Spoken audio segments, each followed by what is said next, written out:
binuhat mo, pag binuhat mo na ito, pag-iwas, ito yung mga 45 for it, yun, check up na kami dyan. Pero ito po yung binuhat pa ng mga yung mga bukso, pag-signal nila, kung ano ito.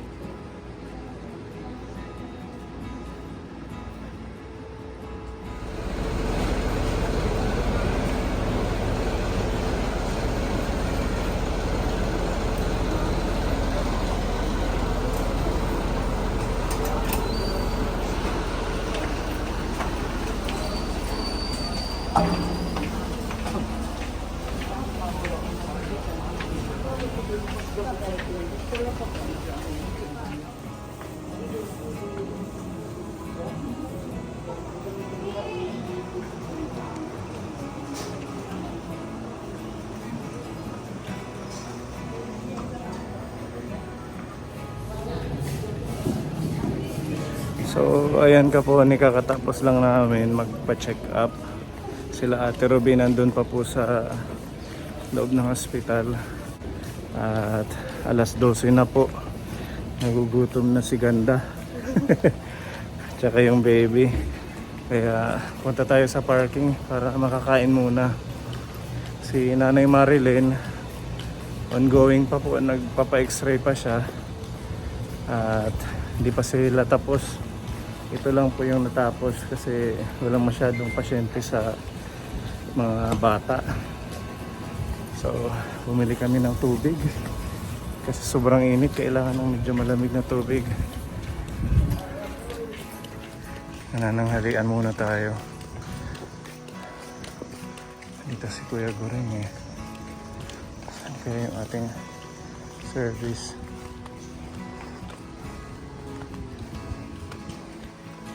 Nakita nin. Ha? Ito yata.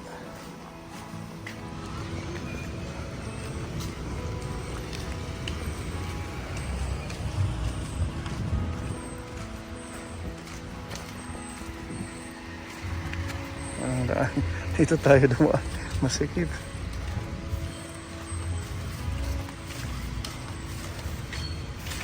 Ano na? Gutom na. Oh, kain muna tayo.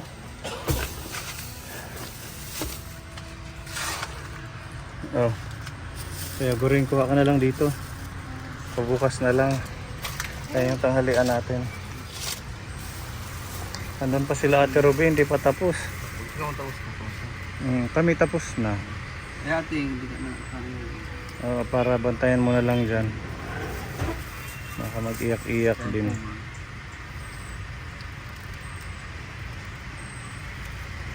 Ini-x-ray pa yung isa, si Nanay Marilyn. Kain tayo kapuni. Yung tira mo diyan, yung may pangalang Vanessa. Stress na, pero wala, gutom pa. Puyat na nga, gutom pa. Ito pa si Ate Ruby, hindi natatapos. Sunod kay Nanay Estela.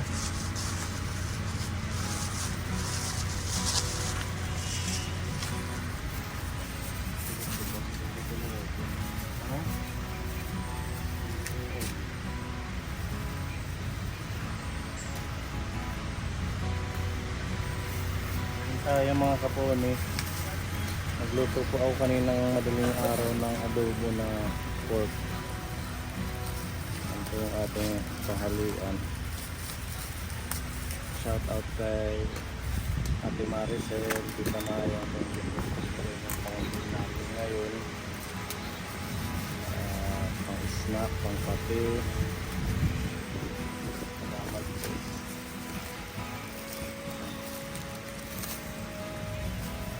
Ating pagkain. Nakakain ka dyan? Ha?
Baba na tayo.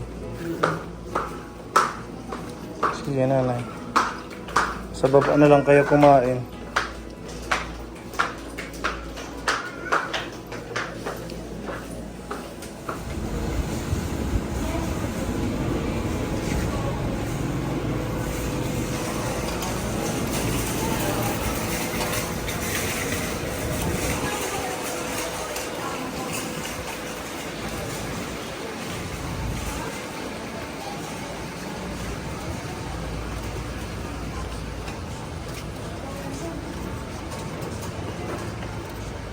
Dito kain muna kayo.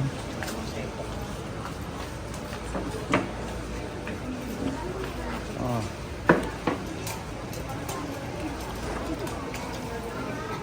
Hindi na na-Stella. Kuhin bangko.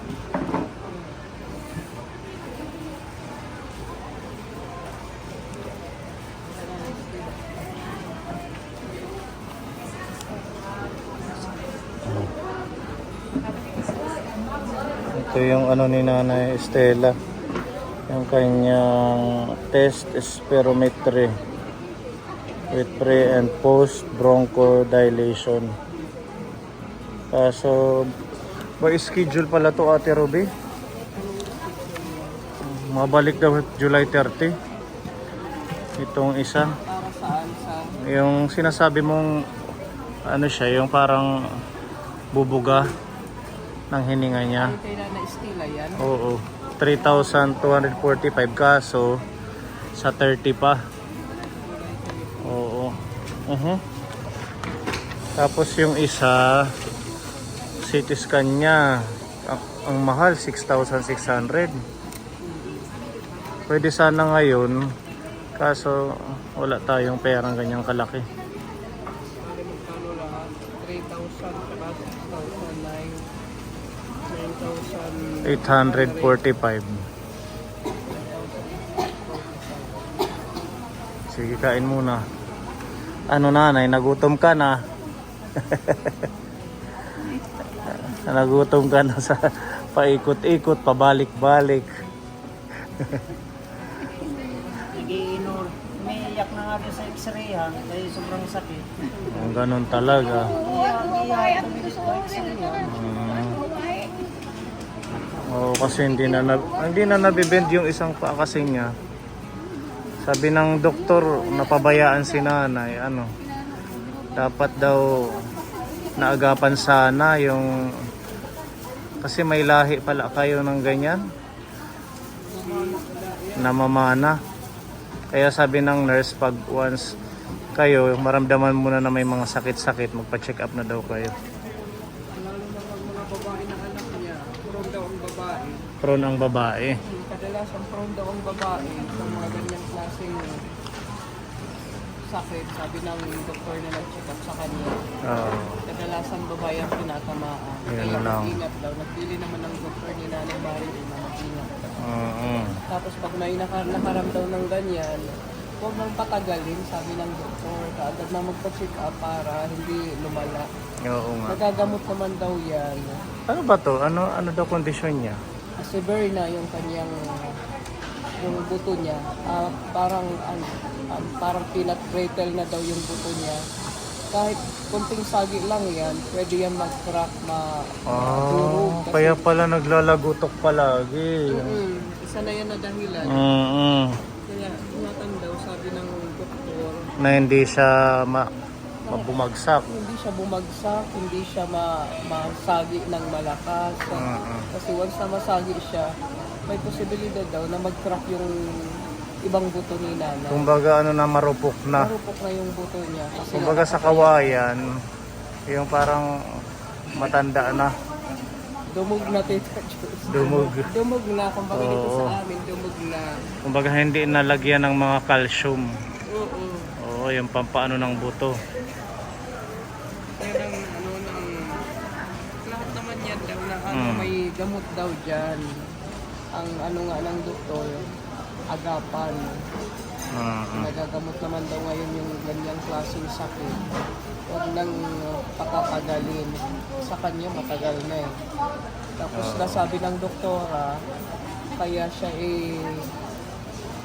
ilalaboratory, i-exam kasi titingnan yung kanyang laboratory kung yung ibang organs niya sa katawan kung din daw natin alam kung may tama na yung kidney niya, yung atay niya. Sa kakainom niya ng pain yung baga reliever. niya. Oo, sa kakainom niya ng pain reliever na walang pahintulot ng doktor. Mm. Yan ang sabi ng doktora nung nag-check up. Kaya ganyan si nanay na hirap na. Naawa yung doktora sa kanya. Babalik pa kayo kuya ano, para basahin yung x-ray. Yun na lang. Yun na lang. Pagbasa lang ng x-ray. Tapos pag bili ng resita niya, Okay na. nakabili na no? Si Ate Ah. Rubio. At least okay na. Kompleto yung gamot niya. Okay, sige. Yung pagbasa na lang ng x-ray niya. Akala kasi ni nanay, kaya niya gustong magpaano sa espesyalista, bumalik dito. Kasi akala niya na bibigyan pa siya ng gamot para dyan. Eh, wala na, di ba? Wala nang lunas. Sabi ni doktora, wala nang lunas. Yung ganyan na napakatagal nang napabaya na hindi dinala ng doktor agad. Wala nang lunas. Ang ano lang na lang yan sa kanya, pain reliever at saka multivitamins. Pag sobrang kirot, dun siya iinom. Oo, pag sobrang kirot, Mm. iinuman, meron din dyan gamot na pag may ubo at sipon, bawal niyang inumin. Mm. Tapos yung isa, kahit may ubo, may sipon, yung isang pain reliever, pinaka-continue lang sa pag-inom sa kanya. So ganun pala. At least nalaman natin lahat. Hindi tayo nanghuhula nung nasa Borongan tayo kung ano yung sitwasyon ni nanay. Yung kay Nanay Estela Capone, ang laki ng kailanganing pera at saka schedule. Pero inalok tayo ng humingi tayo, makahingi daw tayo sa malasakit. Oo, sabi ni doktora, Itong para medical daw certificate niya. maka-discount, nagbigay siya ng medical abstract. Mabawasan man lang itong 9,000 na bayarin. Pero maglalakad muna tayo ng barangay indigency. Uwi rin tayo sa Borongan. Gusto ko sana ito magawa ngayon itong test spirometer with pre and post bronchodilation kasi kasya naman yung pera natin yung bigay ni Tita Easy. Kaso nga 30 sa July 30 pa. Ay, July 30 pa, hindi ngayong araw. Wala daw kasi may mga naka-line up na. Sabi ko naman, pag-iisipan namin kasi syempre may mission tayo. Baka hindi ako makaano sa 30. Hindi naman niya kaya magbiyahe mag-isa. Kaya mo ba nanay magbiyahe dito? Oo, Saban. Kaya naman niya magbiyahe. Ano lang yan, kailangan may sasama sa kanya. Oo. Sasamahan na lang siya para may maisagawa itong pulmonary, anong tawag dyan? Test spirometry with pre and post bronchodilation Yan. as requested by Dr. Yao Mayan. Pag na-test na siya dito sa pulmonary, etong sa pulmonary niya, pag na-test na siya, saka magbibigay si doktor ng ibang gamot. Kasi yung ibinigay niyang gamot ngayon, yung para lang yan sa kanyang pangangati ng kanyang lalamunan at saka yung Asa ba yung reseta niya? Montelucas pa din. pangangati sa kanyang lalamunan. Ito. Montelucas at saka levofloxacin. Pang 7 days. Bilhin na lang muna natin to. Hindi mo na siya binigyan ng multivitamins. Kailangan daw magawa muna ito. Pero tinanong nyo na meron nagtitake siya ng Centrum. Okay lang daw? Oo, kasi yun naman ang yung unang nag-check up sa kanya. Oo. Yun ang niresita. Ang hirap magkasakit. No? Ang daming mga lakad-lakad. Tsaka ang mamahal. May sinusundan akong nagbabayad sa cashier. Grabe ang bayarin niya. 180,000. Paano na lang yan? Ha?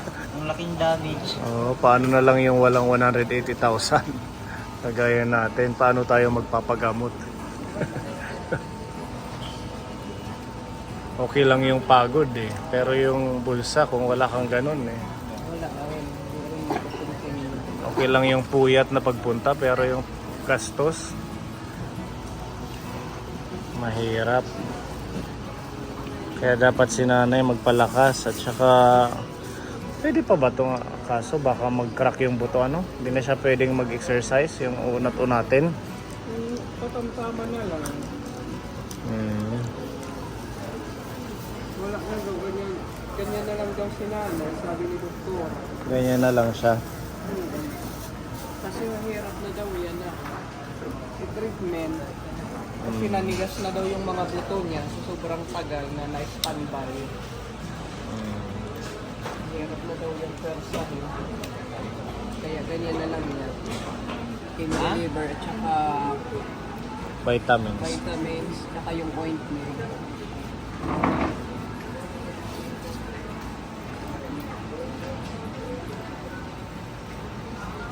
Pag inadamay nga posisyon, saka hindi pa nga na-plaster, nag-iinuraw na. Inadoy. Saan sa Budapira pa dapat? Nagkakalapan mga nurse. Lagi tiya tutula. Kawawa naman. Kasi baka mag-crack yung kanyang buto. Bawal na siya sinasagi. Kasi si nanay nagpa-check up. Dapat tuon pa.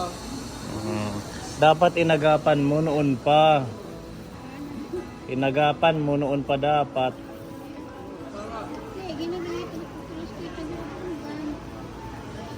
Dapat unat daw yan. Sabi ni doktora kung naagapan yan, unat yan yung kanyang... Mga kamay, di ba? Oo. Nakakapag ano pa siya, nagagalaw pa daw yan. Ang problema kasi, nag-ininom na rin siya ng mga pain reliever. Kaya ina-advise ng doktor na i-check yung kanyang Mga organ. mga organs. Di ba meron siyang marami siyang laboratory? O nagagawin after 3 months, 4 months. Oo, 3 months. Bukod doon sa x-ray na ginawa ngayon. Oo. Kaya hindi muna si doktora nagbigay ng mga gamot kasi baka daw kailangan magbawas ng dosage o kaya babaan yung dosage o kaya taasan ang dosage. Alin dyan yung dapat taasan o kaya bawasan. Kaya nag-recommend si doktora na laboratory. Laboratory. Ang dami nun, yung mga naka-check. Sa kidney niya. Baka daw may bumigay na organ sa katawan niya. Or baka butas na. Pag naman sana, pati si nanay, di ba sinabihan din? Oo. Kaya pinapabuga siya. Oo, yung kaano pa ka dami na ang hangin ng baga niya. Itong pulmonary test. Oo, yan yung basihan kung okay yung baga niya, kung kaya pang bumuga ng malakas. Tapos yung CT scan, titingnan daw ni doktora kung gaano kalawak yung kanyang butas-butas sa kanyang baga, yung lower part ng kanyang lungs. So dyan makikita. Oo, Sa titingnan ni CT scan. doktora bago daw siya Ano to, magbigay ng- pulmonary function.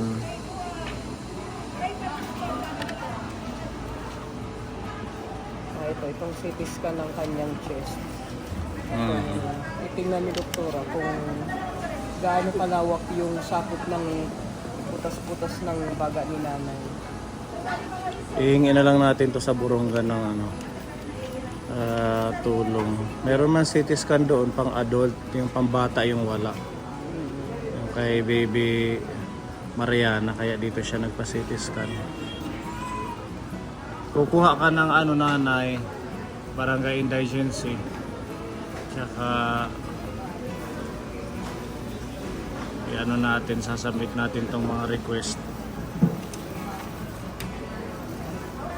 Para kung halimbawa man kung magkano yung mababawas, magkakasya na itong pondo ni Tita AC na bigay sa kanya. Diba?